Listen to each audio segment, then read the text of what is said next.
Together, growing in faith, changing communities. Igama likaYisebene indodana nomoya ocebileyo. Ngiyafisa ke thandwa zami ukuba ke sambe sezwini likaNkuluNkulu siyobuka incwadi kaJobe chapter 2 from verse 5 kuye ku verse 13. Sihlala izwini likaNkuluNkulu simuzwe ukuthi uNkulunkulu uthini. Kunento ebalekile empilweni yami ebengiyibuka ade ngiyibona uNkulunkulu esambulela yona. uSathane ubuyela kuNkulunkulu okwesibili. Uma ebuyela uNkulunkulu okwesibili ngisho okokuqala uthathe yonke into kaJobe. Bonke abantwana bakaJobe bashonile, zonke izinto zikaJobe ithathiwe nemfuyo yakhe nakho konke akasenalutho uJobe. Literally he has nothing left in his life. He only is him and his wife and the house he lives in. uSathane abuyele emumva. Kunento engifuna ukuhlala kuyona. uSathane akadeli. Omubi akadeli. Isitha sakho asideli. Ngiyafisa uyazi lenkonzo yokuthi kukhona abantu abangadeli. Kukhona abantu abangeke bakuthola ukuphumula baze bakubone usushonile. Kuna abantu abangeke bakuthola ukuphumula baze babone izingane zakho seyihlanya ngamakhanda. Kunabantu abangeke bakuthola ukuphumula baze bakubone usuxoshiwe emsebenzini. Kunabantu abangeke bakuthola ukuphumula baze bakubone ungasenalutho. Khona abantu abangeke baphumula umuze umuntu othi athi mina ngeke ngixole usibanibani uyozabuye la egaqa ngamadolo. Ngifuna wazi empilweni ukuthi khona abantu abangeke bakuthole ukuphumula wena impilo yakho misahamba kahle. Kodwa kunento ebalekile engifuna ukuthi musa ukulokhu uphikanisa nabantu. Musa ulokhu uyiqhathanisa nabantu. Stop comparing yourself to people. Stop comparing and expecting that people will treat you the same way that you would have treated them. Stop expecting that people will be as kind as you are, that people will be as loving as you are. That's not always the case. Ngoba abantu abafani, abantu bahlukile, abantu bavela emndenini ehlukile. Just because you come from a loving background, just because you are a loving person, it doesn't mean everyone else will be like that. And so in life, we have to learn to accept ukuthi people are different.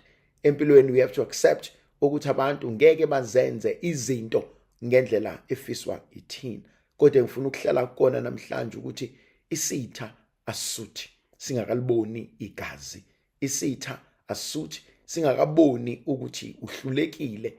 Isitha asuthi singakaboni ukuthi ayikho into osangayenza uphinde uvuke. Ingakho kubalekile thandwa zami ukuthi in everything that you go through, in everything that we go through, in everything that we struggle with, always trust God. Always place God, and let's ask God to be the one who guides us, and always ask God to be the one that helps us.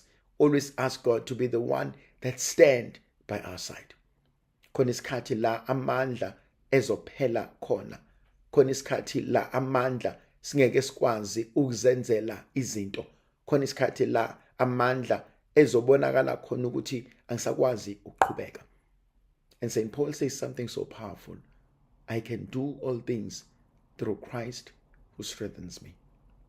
There's so much that you and I can do, but there's also a lot that we cannot do. And so the willingness to submit to God and to say, Lord, I need you.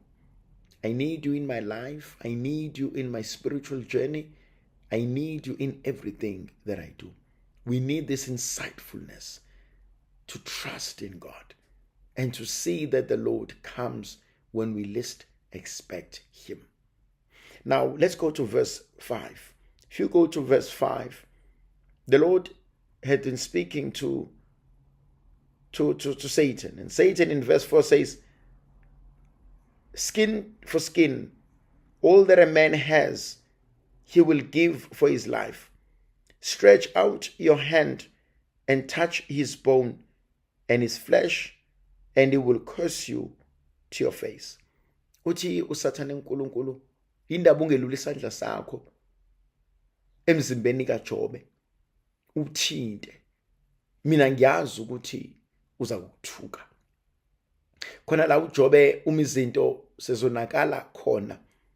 sezimshaya empilweni, athi isandla sikaNkulunkulu singithintile, athi isandla sikaThixo sivakashele ngakimi.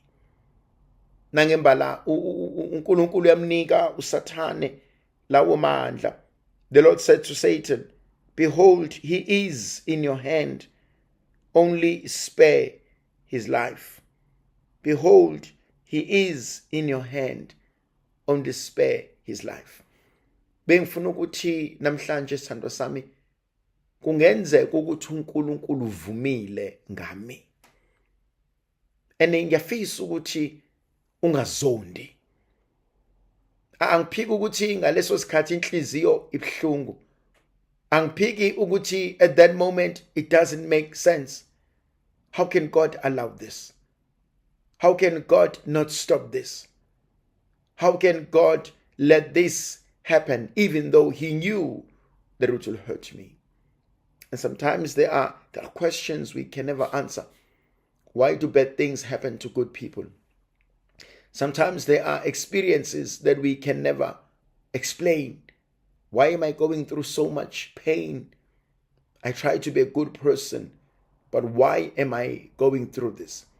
And there are certain things that you and I have to come to realize that we do not know. There are certain things that you and I have to come to realize we don't always have the answer. Kodwa kunento uNkulunkulu asinikeza yona, and for me it is an insight. uNkulunkulu umbekile uJobe esandleni sikaSathane.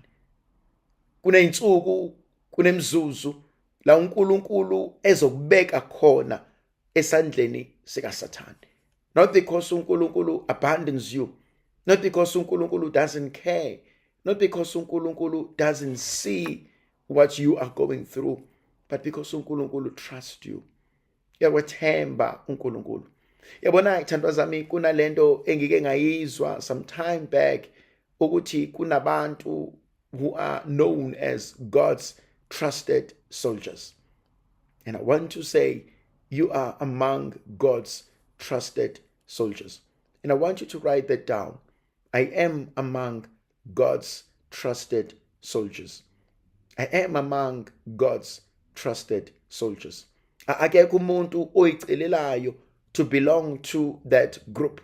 It is by God's mercy. It is by your endurance. It is by your faith that you are counted among the selected few. I am among God's chosen soldiers. Nkulunkulu ubekile ukuthi you become among God's trusted soldiers. Baningi abanye abazamayo, kodwa you have been elevated to that element to become God-trusted soldiers. And because you are God-trusted soldiers, he trusts you. He believes in you. He knows that you will do this. Thina zami ngiyafisa ukuba ngihlale kule nkonzo ukuthi as God's trusted soldiers, you will go through training which is severe. You will go through training which is brutal. You will go through training which will probably break you. But at the end of it all, it will mold you. It will build you. And these trusted soldiers, Nkulunkulu places them at different places, at different times, for different people.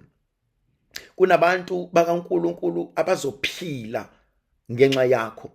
Kunabantu bakaNkulunkulu ompilo zabo zizoshintsha ngenxa yakho. Kunabantu uNkulunkulu afuna ukubathemba. Kunabantu uNkulunkulu afuna ukuba azuze impilo zabo ngenxa yakho. Not every soldier is able to do this, but only the trusted soldiers that God will use. And I want to declare to you and I that we are among those trusted soldiers. Ingakho uNkulunkulu is able to place us in the hand of the devil. Ingakho uNkulunkulu is able to place us in the lion's den. Ingakho uNkulunkulu is able to place us in the fury furnace. Ingakho uNkulunkulu is able to place us in the blazing fire. Ingakho uNkulunkulu is able to place us in the presence of our enemies. Ingakho uNkulunkulu is able to place us in the midst of pestilence. Ingakho uNkulunkulu is able to face us and place us where every other person dare not to go. uNkulunkulu akalenzanga iphutha. uNkulunkulu akalenzanga iphutha uma wena uzoba umuntu ozondwayo umndeni owuphilisayo, uma wena uzozondwa umndeni owulekelelayo, uma wena uzozondwa abantwana bakho. uNkulunkulu akalenzanga iphutha uma wena uzozondwa uzuxoshwe abantu abakuthandayo. uNkulunkulu akalenzanga iphutha uma wena uzoba inhlekisa ebandleni, uma wena uzothukwa ebandleni, uma wena uzohletshwa ebandleni. uNkulunkulu akalenzanga iphutha. You are among God's chosen, trusted soldiers. Yingakho kwesinye isikhathi abanye bezondelwa izinto ezingekho. Yingakho kwesinye isikhathi nasemsebenzini uzozondwa, ukhulunywe, uhletshwe, uhlushwe, uhlukunyezwe, ungenzanga lutho.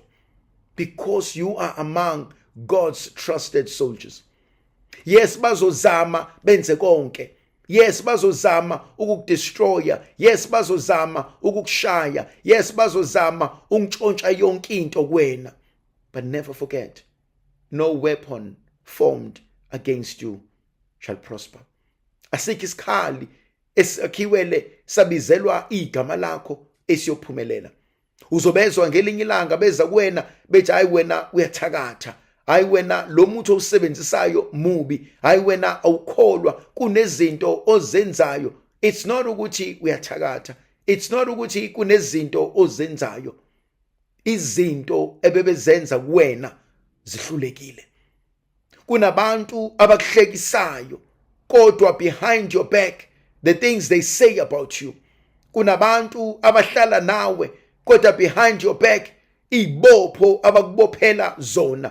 Kunabantu abakuhlekisayo kodwa behind your back kuneyindawo abayihambayo zobumnyama la befuna udiqilela khona igama lakho. Kunabantu abafika emzini wakho wena ubavulele iminyango yakho, open your heart, your house, your doors and everything, and only to realize bazo implanta something ezo destroyer wena. Ubone izinto ingasenzeki, uhambe uyoxoxa wena uthi utshela abangani kanti ubanikeze evidence ukuthi izinto ayisenzeki, kodwa futhi uNkulunkulu esenqobela bese bethi ngeke, wena sibani bani uthwele, wena sibani bani usebenzisa umuthi. Kunabantu uNkulunkulu esekubusisa bazokuthuka bathi usebenzisa umuthi. uNkulunkulu esenza imangaliso bazokuthuka bathi usebenza ngezilwane. uNkulunkulu ebusisa abantwana bakho bazokuthuka bathi wathwala ngabo. uNkulunkulu ebusisa umndeni wakho bazokuthuka bathi uyaloya.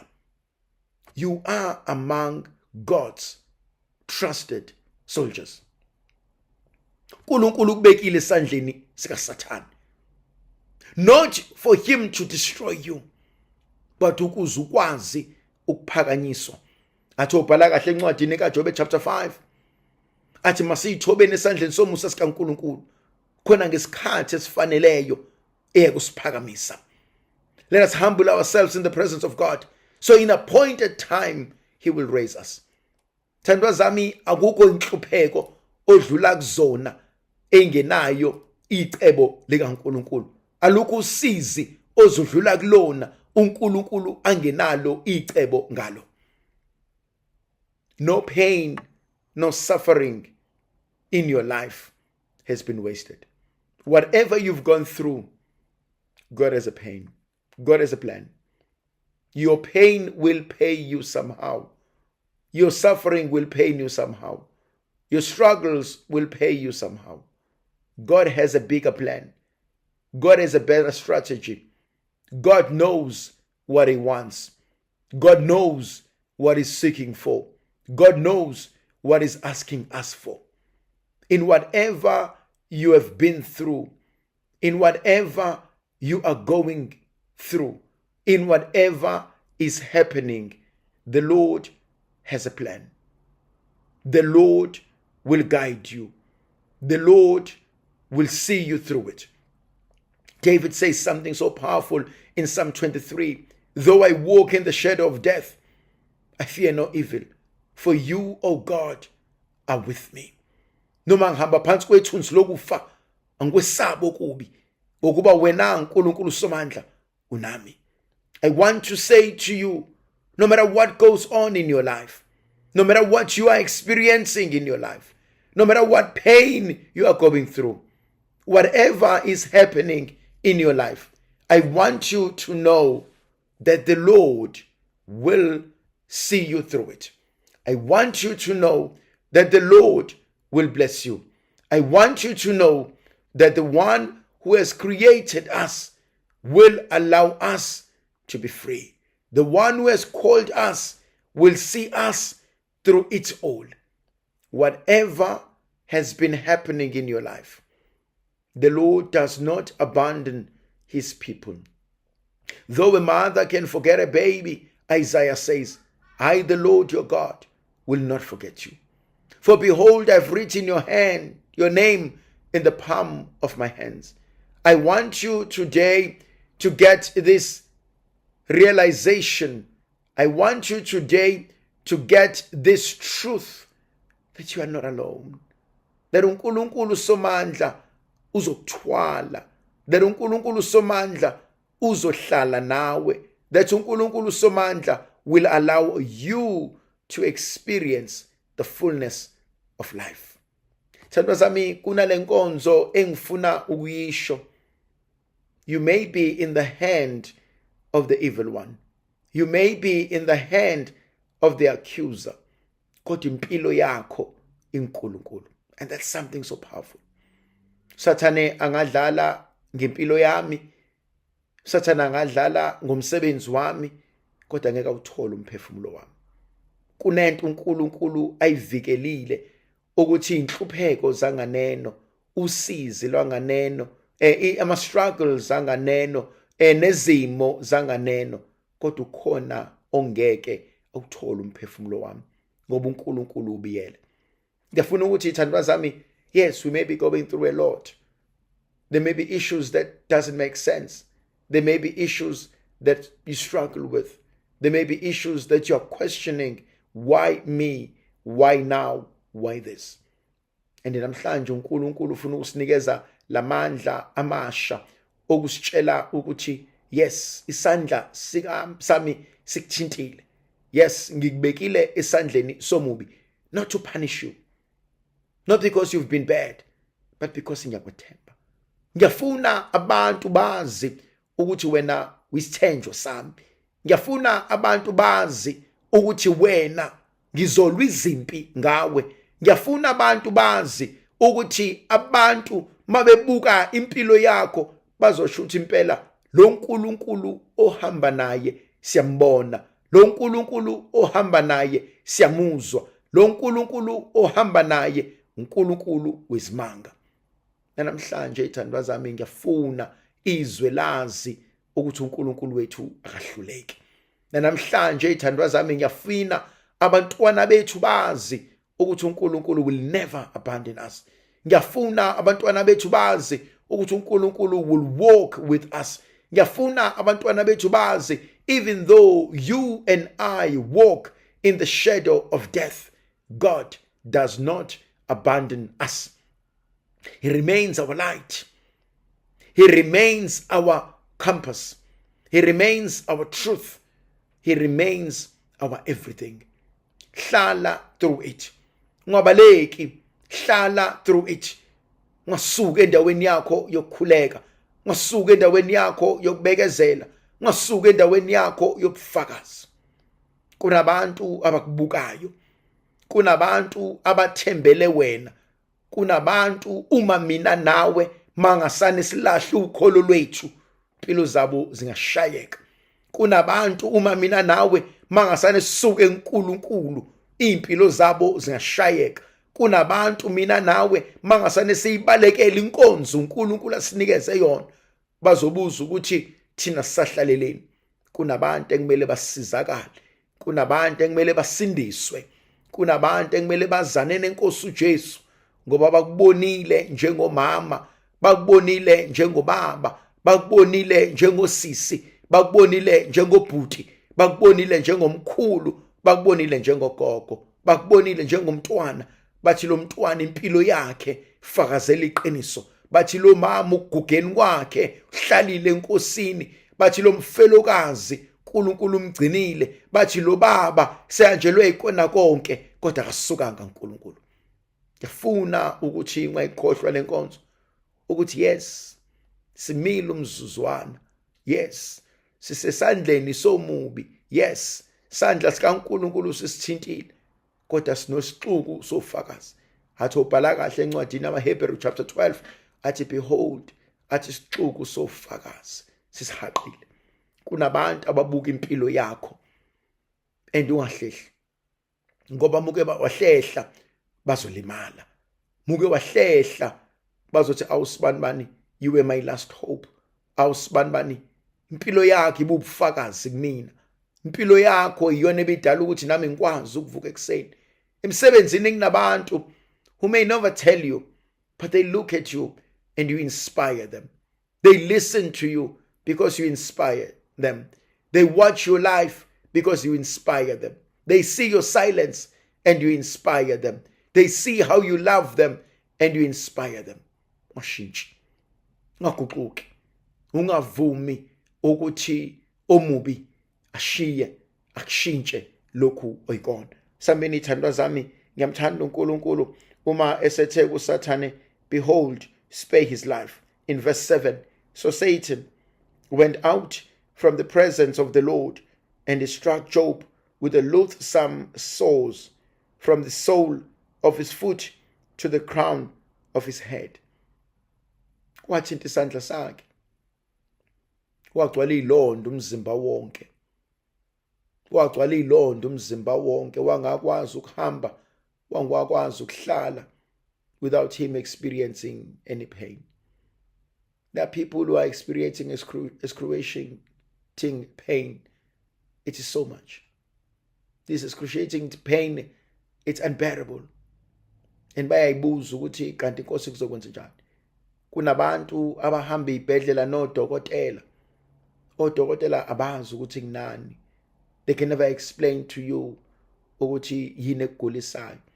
Kunabantu kunezinto ezenzakalayo kubona and no one can explain hlobo luni lesifo abanalo. Kunabantu who are forever experiencing bodily pain. And bathi bankosi ngenzeni.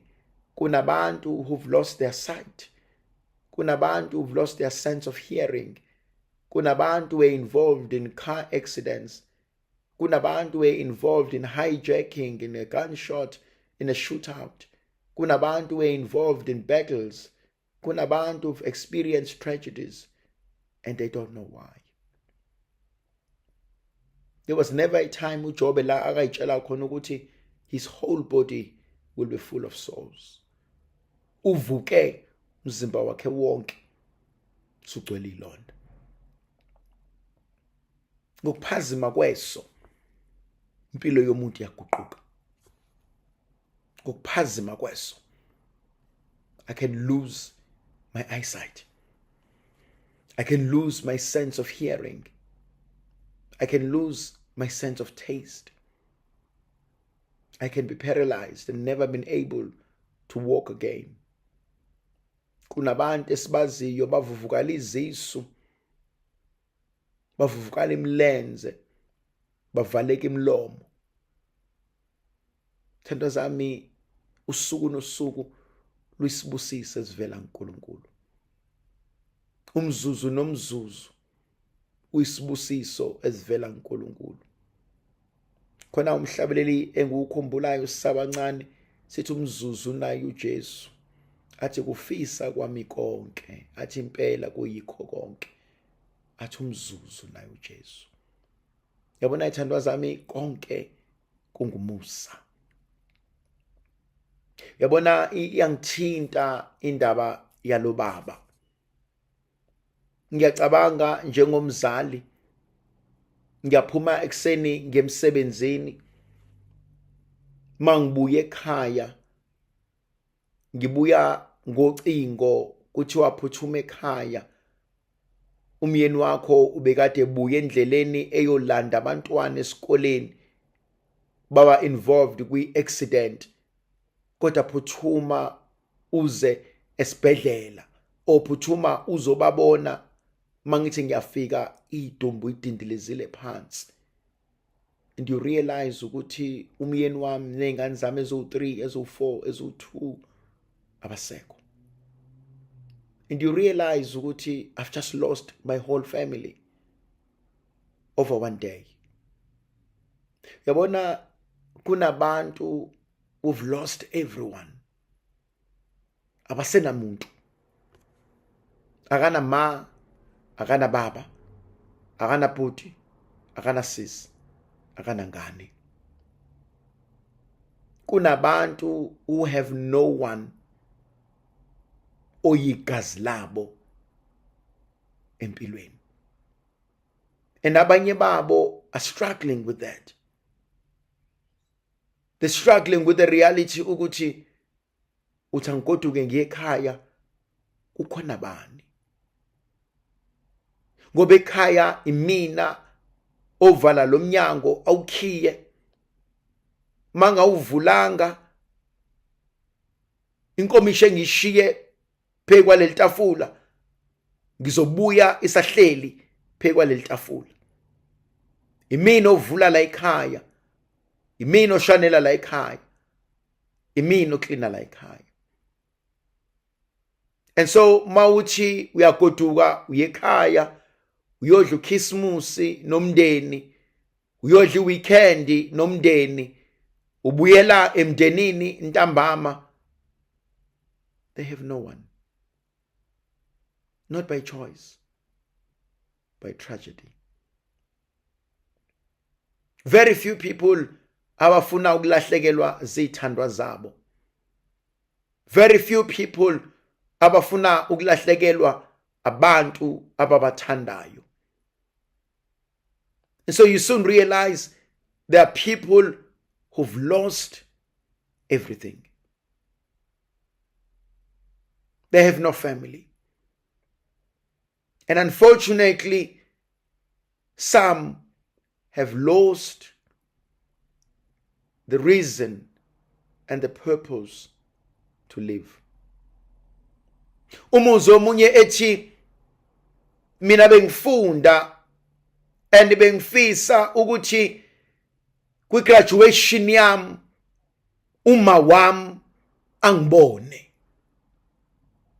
Mina bengifisa ukuthi uma sengiqala ukusebenza ngihambe ngiye kuma on my first day engihola ngawo ngimpick up ngiye kuyena ngithi salukwazi sami khetha noma yini oyifunayo.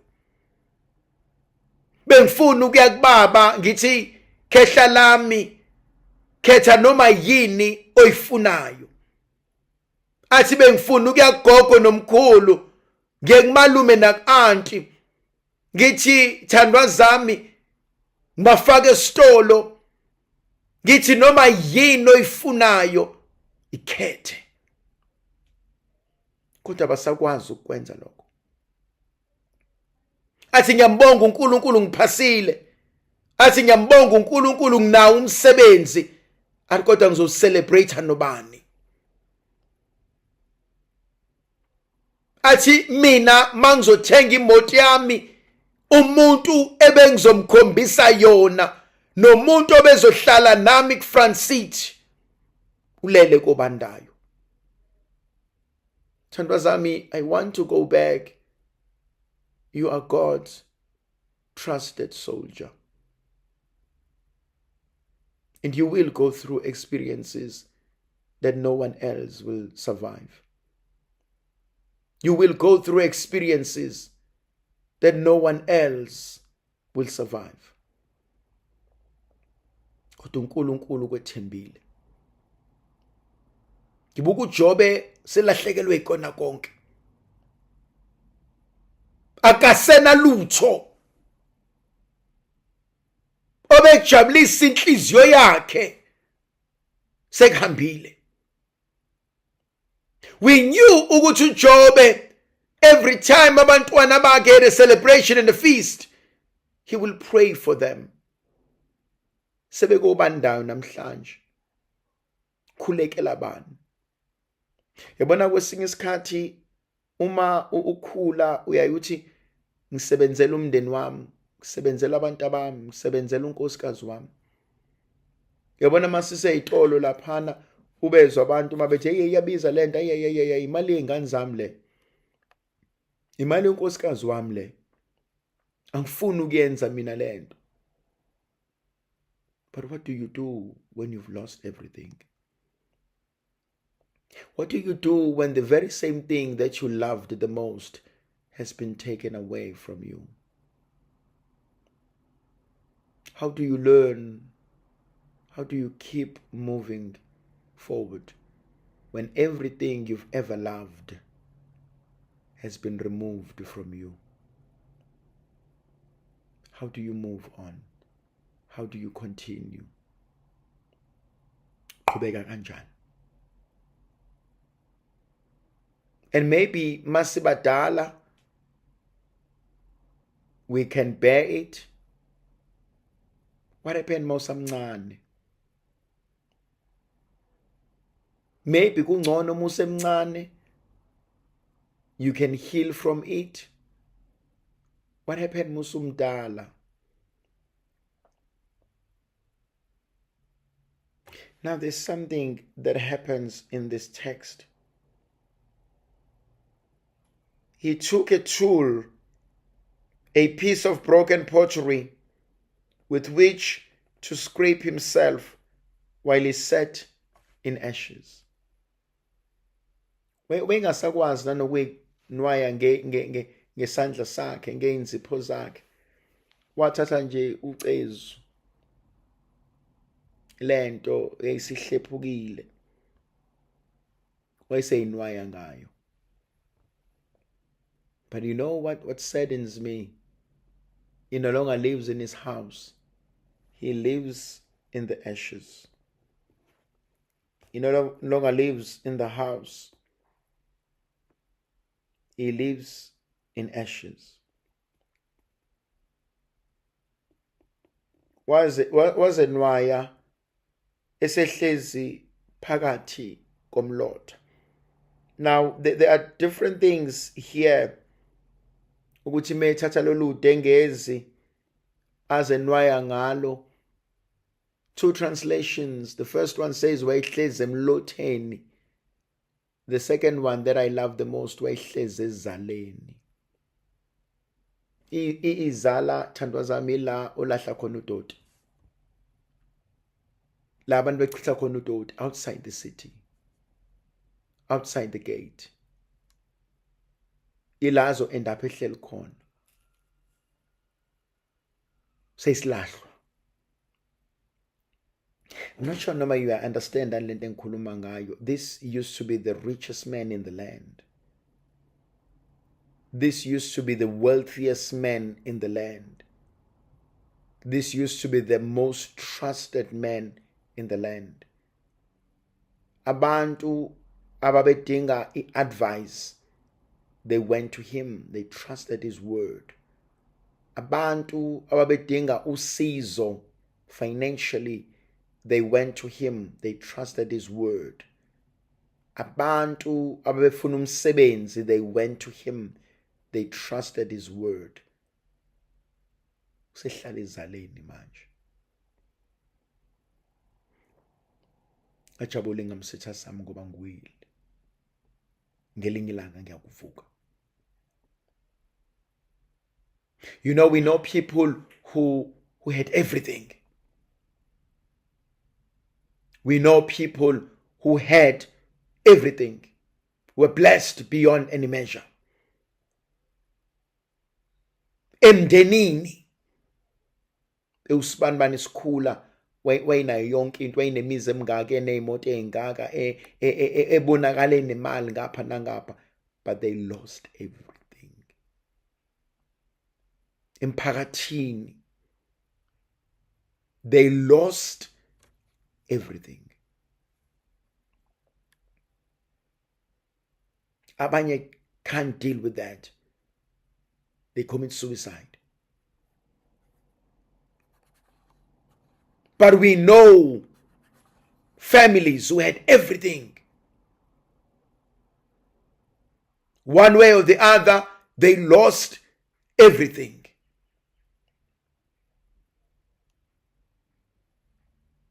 and they are only a point of reference. Kwakunamakhumba u-18 kuloya muzi. Kwakunamabhasi kuloya muzi. Baba walaphana wayi-own igarage, walaphana wayi-own itavern, owalaphana wayiney'tolo, wayinexhaxha lezi. We know them, we know them by reference. Abasenalutho manje. And you soon realize ukuthi sidalwe siwumuntu asikwazi ukuxhosha ngoba singalahlekelwa ikona konke. Within a flip of a coin, I can lose everything. Within a flip of a coin, I can lose everything. Yabona ithandwa zami kunento ekumele singayikhohlwa. Ngingawuqala lo nyaka ngingenalutho, nguphethe lo nyaka nginakho konke. Ngingawuqala lo nyaka with nothing, and nguqede lo nyaka with abundance. Equally, ngingawuqala lo nyaka with everything I've ever wanted, and nguphethe lo nyaka worse than like a church mouse. Konke kumusa kaNkulunkulu. Konke kuncike kuNkulunkulu. Konke kuncike kuNkulunkulu. Yabona kunabantu esihleli nabo esithi masihlala sixoxa, hawu lana bekuhlala usibanibani, hawu lana bekunosibani.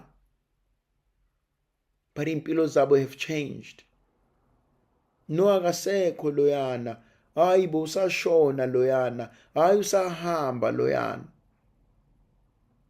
You realize ukuthi all is a gift. Konke kungumusa kaNkulunkulu. Kuyona yonke into. I depend on him. Who would have thought ukuthi Job, the center of civilization, the center of life, the center of authority, will one day sit in ashes outside the city? Who would have thought? Sky madoda, swahla lensizwa madoda, swahla lentombi madoda, nqungqubela yomuntu. Who would have thought one day uzobe ecosha emgqonyeni edla? Yabona ithandwa zami, umhlaba lo, umhlaba uyahlonishwa. Impilo le, impilo iyahlonishwa. Abantu laba, abantu bayahlonishwa. No one is guaranteed of anything. Kodwa umhlaba uyahlonishwa. And in this case, Job has done exactly that. And yet he has lost everything.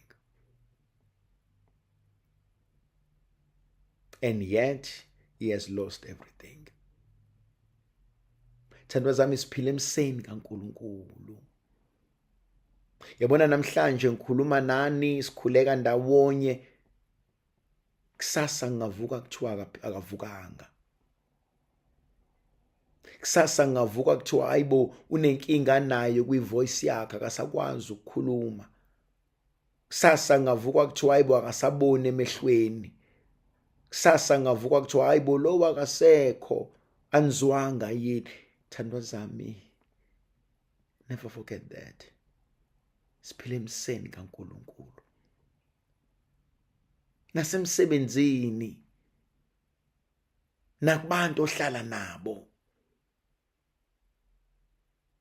phila wazi ukuthi ngiphila ecaleni lomusa kaNkulunkulu.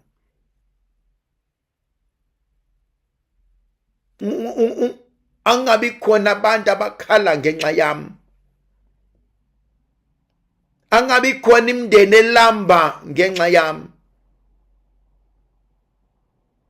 Sonke siphila emseni kaNkulunkulu. Now it frustrates me ukuthi he sat in the ashes as if he had done anything wrong. Then his wife said to him, "Do you still hold fast your integrity? Curse God and die." Usabambelele yini ekupheleleni kwakho na? Thuka lo uNkulunkulu wakho bese uyafa. uJobe says, "But you speak as one of the foolish women would speak. Shall we receive good from God, and shall we not receive evil? In all of this, Job did not sin with his lips." Ukhulumisa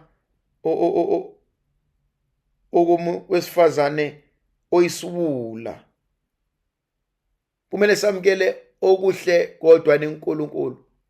Okubi akufanele nisikwamukele kuyena.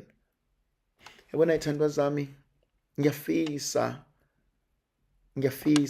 ukuthi you pray for the people who are in your life. Pray for your partners. Pray for someone who's a God-fearing person.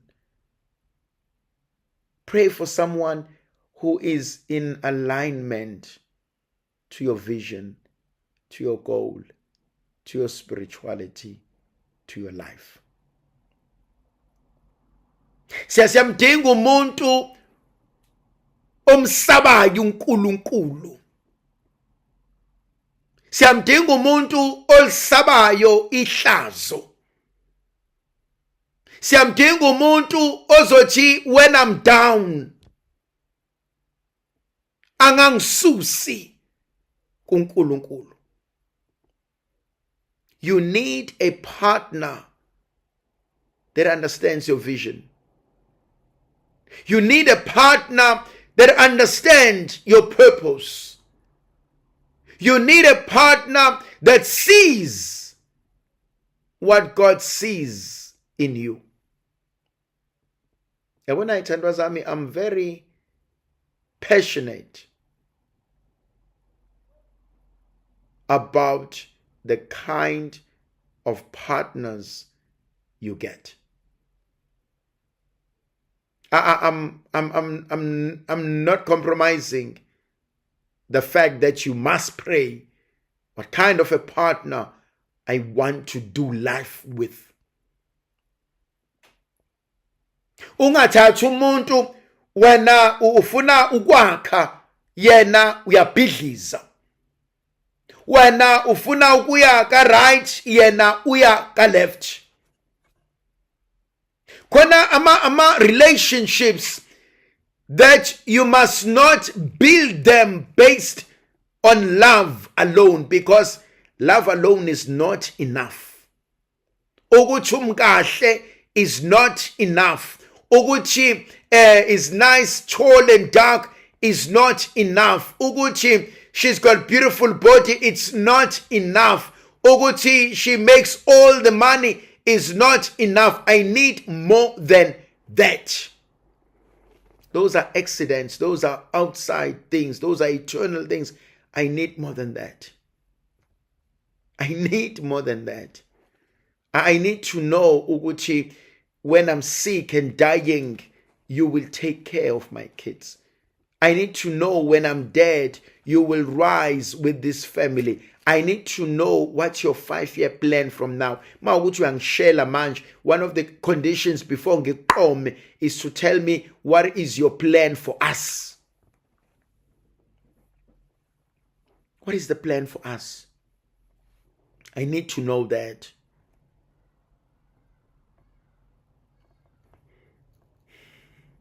uJob ugana isilima, a foolish woman. Uthi mthuke lo nkulunkulu wakho. You know the sad part? The author has told us in chapter 1 verse 1 that Job was a good man, a God-fearing man, blameless before God, no one like him. And God himself said the same thing. And in the very same chapter we are reading, in all this, Job did not do anything wrong. And yet his wife does not know that. I think it's a tragedy. Ukuhlala nomuntu who does not know you. Ukuhlala nomuntu who does not know your wishes, your plans, your passion. It's a sad thing. Unkosikazi kaJobe uzohlala kulento yakho kuze kube nini. Ayikho into ebhlungu then ukubona ubaba okhonza uNkulunkulu esonta eyinikela uNkulunkulu kodwa unkosikazi wakhe cha. You need your partner by your side. Yazi uNkulunkulu wayengenzanga iphutha mayibona uAdam ethi it's not good for a man to be alone. uNkulunkulu wayengenzanga iphutha when he made and created partners. uNkulunkulu wayengenzanga iphutha. But you need someone that you are aligned with here mentally. Yabona, one of the most important things in relationship, you need someone who intellectually stimulates you. You need someone intellectually you can hold a conversation, meaningful conversation with. No, not someone who's always joking. It's all good and well, but we need to get to reality of life. The honeymoon is all good and well, but we need to get to the reality of life. So we need someone that we are intellectually aligned with, that we are spiritually in alignment with, that we know what we mean by saying this is what a God-fearing man is, this is what a God-fearing woman is, this is how raising children in the principles of God is. We need things like that. No umuntu who will just suck it out. And so when we talk about relationships, it's something important. When we talk about raising kids, it's something important. When we talk about having a family, it's something important. When we talk about being and living our dreams, it's something important. When we talk about our faith, it's something important. Hayi lento esiyenzeka manje uthola ukuthi uma nezingane bayisontweni ubaba uyobuka ibhola. Uma nezingane uyesontweni ubaba drops them off ahamba ayohlala aye ejimini ahamba ayowasha imoto. You are not in alignment. You are not in alignment. That's not alignment. Whatever we call them, it's not alignment. It means you as a wife, if you were to drop dead, lezingane ngayisasonta.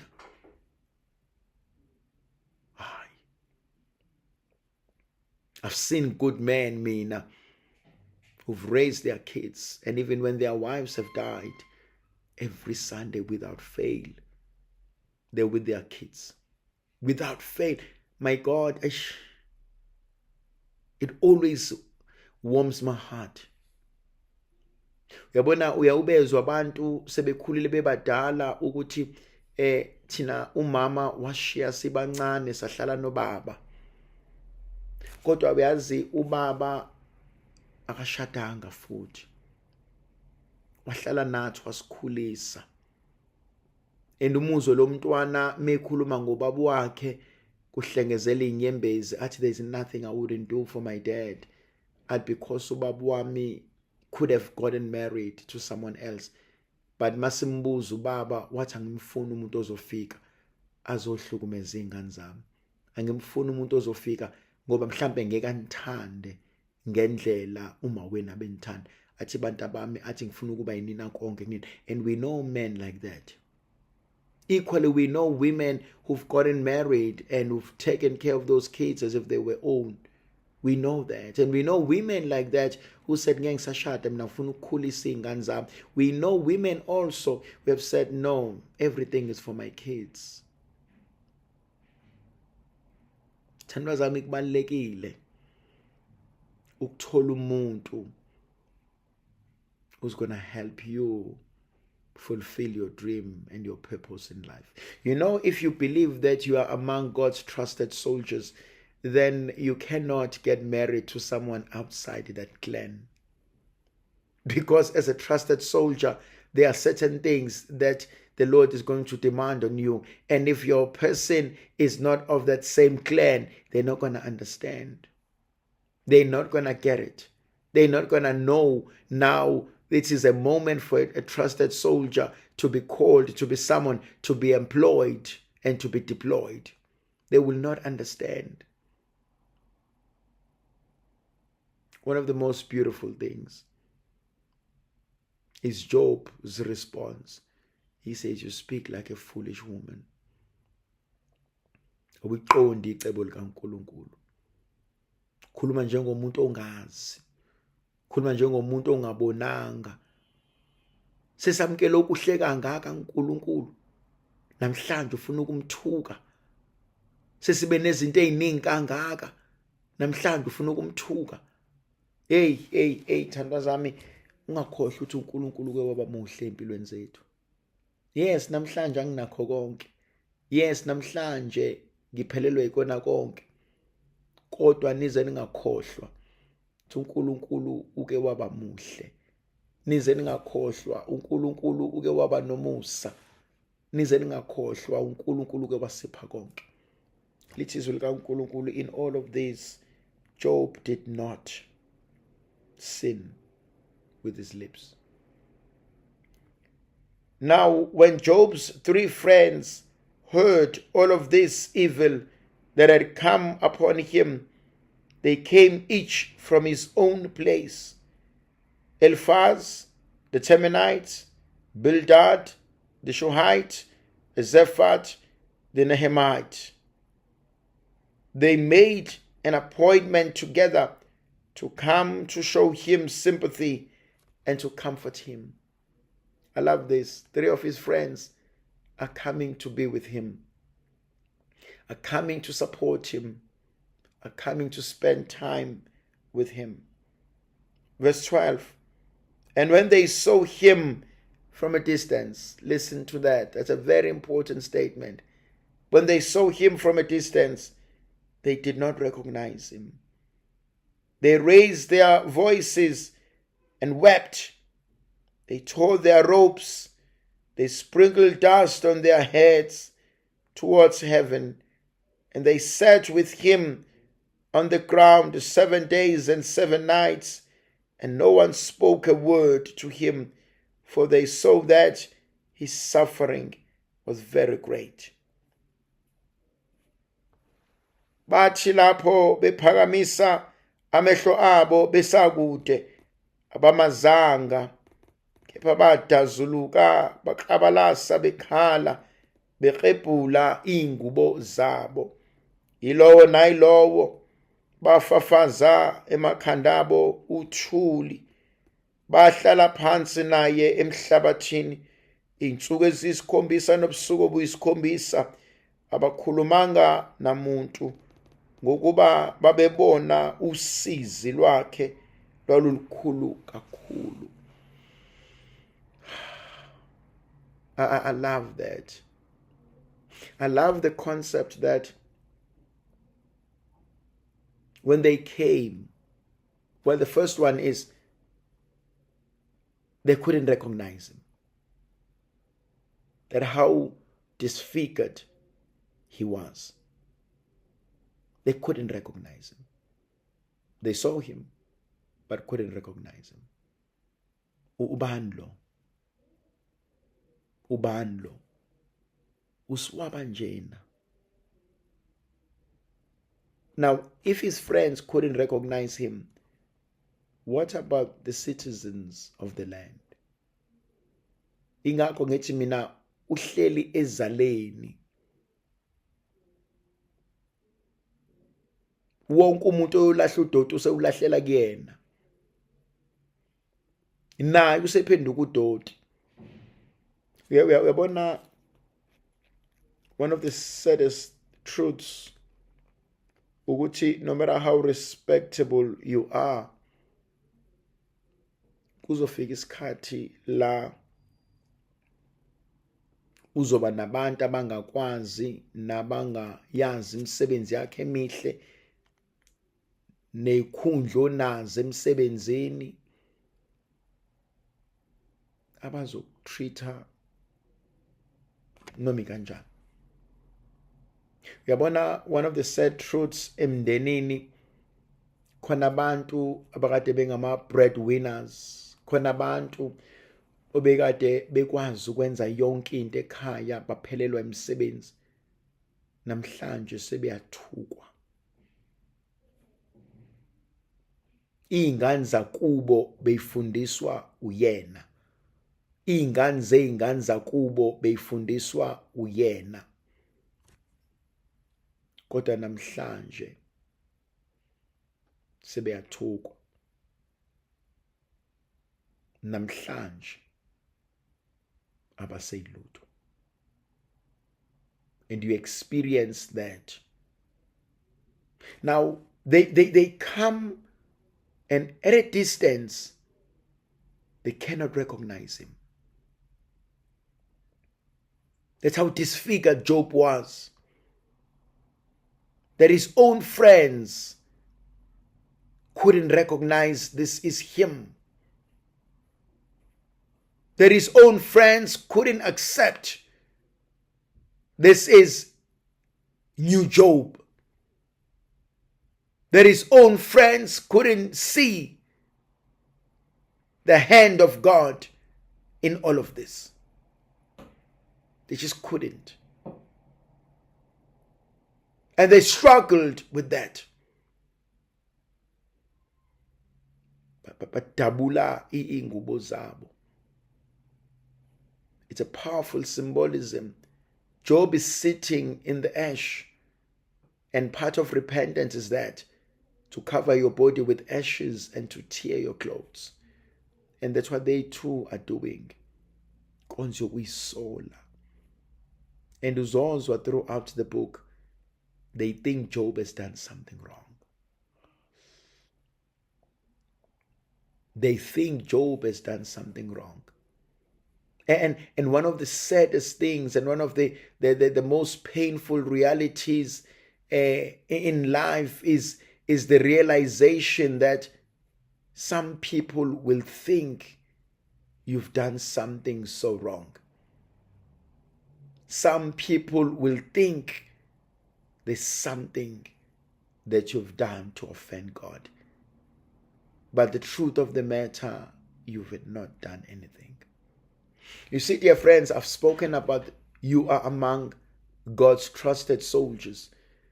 And unless a person belongs to that clan, that person may not necessarily understand the mentality of existing within the clan of God's trusted soldiers. There's nothing wrong that Job had done to deserve this. He has done absolutely nothing wrong.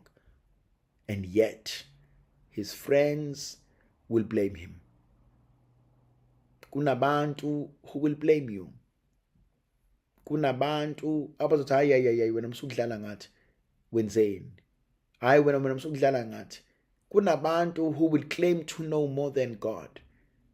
They will claim to know more than us. They will claim to know more than you. And unfortunately, it is his friends. But there's something beautiful that they do. They sit with him for 7 days and 7 nights without saying anything. 7 means perfection, completion. And they sit with him. And sometimes that's what we need. They just sit in silence. And that's all they do. They sit in silence. There's nothing else. We're just going to sit with you. And dear brothers and sisters, that's one of the most powerful, beautiful things that we can ever do with each other, for each other. Just sit in silence. Just sit in silence. And allow God to be God. We don't necessarily understand everything. We don't necessarily understand everything. Just let it be and sit in the presence of God. Just sit in the presence of God. We don't have to have words to express it, to explain it. Just sit in the presence of God and allow the healing power of God to touch us in a very special way today. That's what I'm praying for. That in whatever you are going through, musukulokhu iphinselela, musukulokhu ufuna ukuchazela abantu, musukulokhu ufuna ukutshela abantu. Just sit in the presence of God and be silent. Even in silence, God hears us. Ngegama likaYise benendodana nomoya ogcobileyo. Amen.